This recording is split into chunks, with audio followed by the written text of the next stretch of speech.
Stand up, stand up.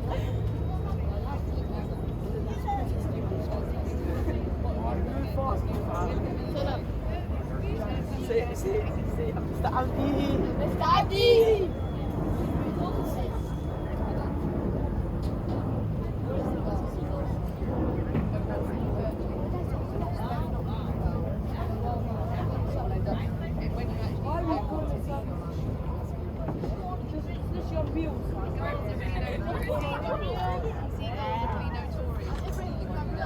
Samuel, you started this.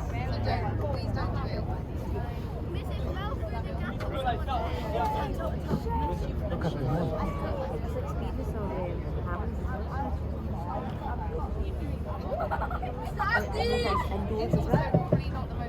Okay, very good morning to you all. Welcome on board. So as you can see, we have just left the London Eye Pier. Now this boat's next stop will be Tower Pier in around half an hour's time. Now as we leave the piers here in London, it's a legal requirement. We have to give you all a brief safety announcement. Of course, not to alarm anyone on board today. It's just to let you know the name of the boat that we are travelling on. It's called the City Gamma. It is fully licensed by the Maritime and Coast Guard Agency. Now the boat as well, it is fully equipped with all the up-to-date life-saving appliances. So that does include your life rafts, life jackets and life buoy shades. Now all your crew as well are fully trained and familiarised with the vessel. So in the event of an emergency, please just stay calm, stay seated and wait for a crew member's instructions. Now it's very rare we have 2 accidents in one day, especially this early as well. That was a joke, of course, seeing if anyone was listening. So we do also have a fully licensed bar downstairs in the lower saloon, and the toilets are located at the very back of the boat. Now in terms of a commentary, a guide for your trip to Tower, folks, there is 2 options today. So option 1 being the company automated audio guides. Now what you have to do to obtain the audio guides, you got to scan the QR code on the back of our brochures. That'll take you to download the City Experiences mobile app. Once you've downloaded the app on your phone, you can access the audio guides in up to 15 different languages. So that is option 1, folks. Option 2 is me. I can join you all for your journey, stay on the microphone, point a few places out, give you all a bit of a live commentary for your trip. So what we'll do, folks, we'll have a group vote today. So if you're on the top deck with us, just a quick show of hands. Would anyone like option 2, the live commentary? I think these over here. I'll try my best. Okay, just a little disclaimer before I start. I'm not a professional tour guide. Okay, I don't claim to be. As I said, I'm only a member of crew. I'm here for your safety. So the company, they don't employ tour guides. So I'm the best you'll get today. Don't get any training to these commentaries. So if I do get 1 or 2 or 3 things wrong, please feel free to keep it to yourself. It would be very much appreciated. So what I'll do, folks, I'll start just ahead of us on the right here. We can all see Big Ben. Well, folks, we can't actually see Big Ben. Big Ben is only the name of the 13.5-ton bell that is located inside of the clock tower. So what we can see, the name of the tower, it's called the Elizabeth Tower, and it was renamed in the 2010s after our late Queen Elizabeth. And the bell, it was named after the civil engineer and politician Sir Benjamin Hall. Now he led the construction of the bell. And Sir Benjamin Hall, he was very round, he was very short, and he was very loud. And that's how they got the nickname Big Ben. And we all hear Big Ben at the top of every hour. So once we left Westminster Pier, you would have heard Big Ben 10 times.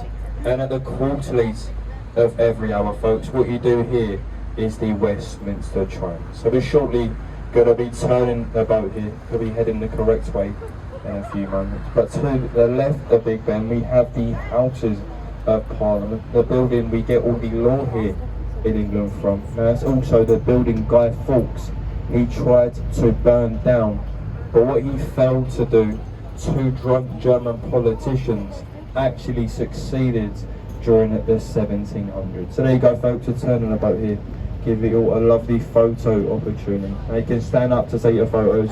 Just be very careful, okay? The boat's going to be moving, and just be very careful.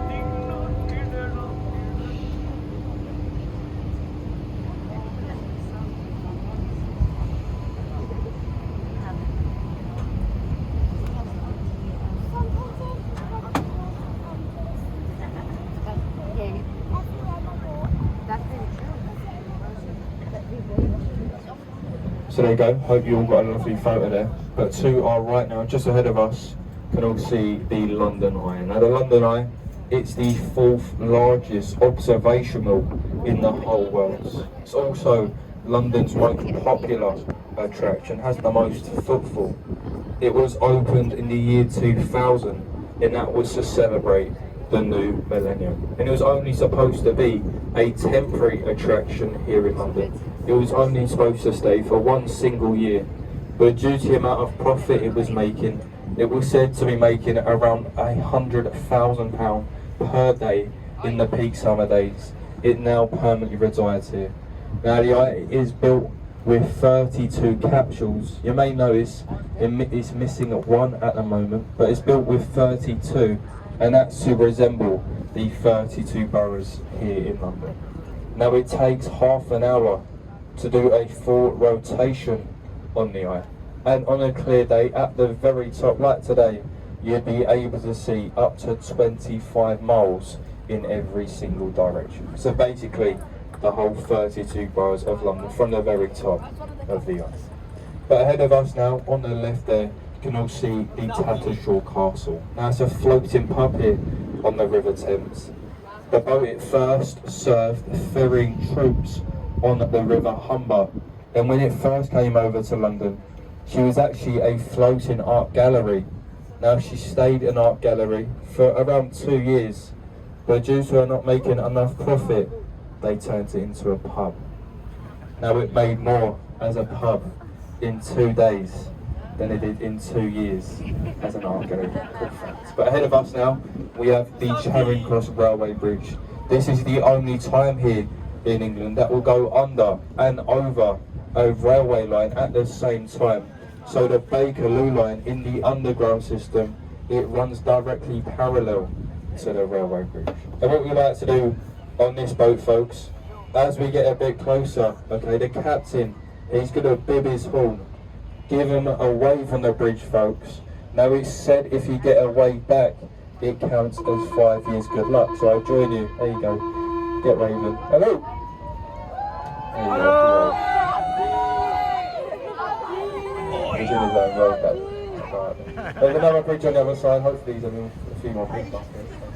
There you go. The captain's going to bring his horn. There you go. Say hello. Hello. There you go. A few moments. There you go. Hopefully you got a wave back. If you did get a wave back, folks, it probably means they're on holiday. If they didn't wave back, don't worry, it just means they're from London. Okay, very miserable people. But to our right now, just behind the trees there, you can see Royal Festival Hall. It's the last remaining building for the Festival of Great Britain in 1951. Now we've actually had many greats perform in that building, folks. Name a few. You've had the likes of Whitney Houston, Jimi Hendrix, Michael Jackson, and old blue eyes himself, Frank Sinatra. To our left now, the stone Egyptian obelisk, you can see. This is Cleopatra's Needle, and it's the oldest thing that we'll see on our cruise today. It is said to be over 3,500 years old, and it was gifted to us by the Egyptian government for Nelson's victory over Napoleon and the French in the Battle of the Nile. It's also a twin, the sister needle. It resides in Central Park, New York, America, Cleopatra's Needle. But ahead of the boat now, we have Waterloo Bridge.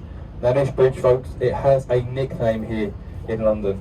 They call it the Ladies' Bridge, as when it was built during World War II, all the men, they were sent off to fight. So the workforce for the bridge, it was made out of mostly women. A 90% women workforce, and you'll be happy to know it's the only bridge here in London to be built on time and under budget. So well done to all the ladies. There you go. But to our right now, just behind the trees there, the concrete building you can see, that's the National Theatre. And that building, folks, it gets voted the ugliest building here in London year after year. They have 3 theatres inside, some of the biggest theatres in the world. The biggest being the Olivier Theatre, which is named after the famous actor Laurence Olivier. And folks, you joined us here a few hours after low water. So every 6 hours we have a rise and fall of about 7 metres in depth. So the water is currently flooding in from the North Sea. It will do that for 6 hours and then it will ebb back out to the North Sea the next 6 hours, obviously repeating the cycle throughout the day. But ahead of us, on the left there, the white ship you can see, the HQS Wellington. Now the Wellington, she first served in New Zealand as a warship, but now she is moored here as a floating livery hall for master mariners. So a livery hall basically meaning a drinking club, and to become a master mariner, folks, you'd have to serve as a deep sea captain for over 25 years. Now King Charles, he's actually the president of the club on the Wellington. If you come back at around 9 o'clock this evening, you'll see him and Camilla reenacting scenes from the Titanic on there every night we see. But just behind the Wellington there to your left, the stone archway, you can see Temple Arch, and it serves there as a boundary marker. So that tells us, folks, we've now left the Royal Borough of Westminster and we have now entered the 1 square mile capital city of London, also known as the Golden Mile. But to our right now, just ahead of us there, you'll see the building with the tower that is spelling out OXO. Now that is OXO for the stock queue, the gravy granule company. You may have heard of them. Now they used to own and produce their products inside of that building. But you see the River Thames, it is a royal highway. Therefore, it's actually illegal to advertise your company on the riversides. So the OXO company, they was actually taken to court for their design, but they got away with saying it was only a coincidence. Their windows spelled out OXO. So now they've had free advertising there for over 40 years. As I said, the building, it is no longer owned by the OXO company. It is now home to unaffordable luxury riverside apartments. And at the very top there, with the glass canopy, that is the Harvey Nichols restaurant. Does get voted top 10 restaurants here in London, the OXO Tower. But ahead of the boat now, on the left there, the building with the green sloping roof, the Old London School for Boys. Used to be a very prestigious school here in London.